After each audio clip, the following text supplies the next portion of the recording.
It's been a summer of challenges for Oklahoma cattle producers, and Paul, we're almost to fall, and when we get to that time, it's really important for producers when dealing with a summer like this to really manage, put some management strategies in for their production.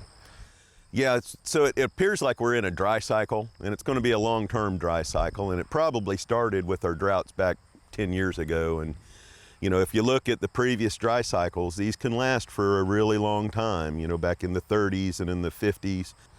I think it really is important that we have a long-term drought management plan. So right now, I think it's really important, if we have less hay than what we normally have, we need to inventory what we have.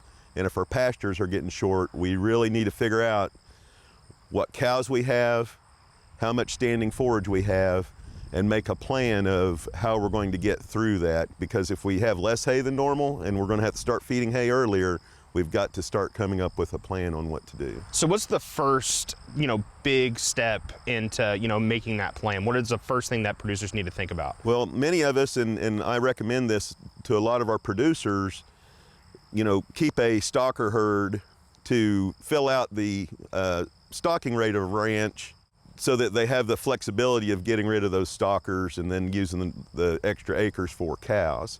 So now would be a good time, even if you're not ready to market those stocker calves, get them shipped off from your ranch. The other thing would be look at early weaning your calves. I know that's a big step. For a spring calving cow herd, we're normally going to try to wean in October. The milk production on a cow really increase their intake. Those baby calves, they're eating a lot of grass too, even for their size. And you might consider growing them yourself. It's easier to feed the calf directly in these types of situations than to supplement a really short pasture with a cow that's producing milk. Another thing would be get rid of any non-productive animals. Then, any older cows, infirm cows, as Dr. Johnson has talked about previously, get rid of those cows that are less productive and don't really fit in your plan as far as disposition or just production. The grazing opportunities and the hay opportunities really haven't been there this summer. So what are some things that they need to consider going into winter when it comes to hay and forage? Right now, if your pastures are getting short and looks like you're going to have to start feeding hay, go ahead and build some cross fences or shut some gates in some existing cross fences.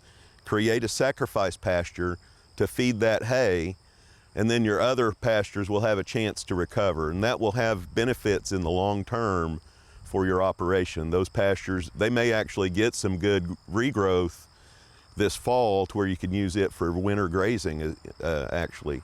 They will grow a lot more than what you think if they don't have that grazing pressure on those plants. Another thing, if we got lucky and got some of these showers that had come through, we could plant some feed, whether it's sorghum or a Sudan, hybrids. We've had producers plant corn for grazing that works really well. Those are highly productive. I know we're used to planting those in June and getting that production through the summer, but even through the fall with some rain, those types of warm season annuals will be very productive and will provide a grazing resource going into the fall and early winter. Real quickly before we let you go, probably need to talk about cattle on wheat. With the conditions, likely to still stay dry like they were last fall when it come to a lot of producers who use that dual purpose system. What are some plans that need to be put in place for producers who are planning to put their cattle out on wheat?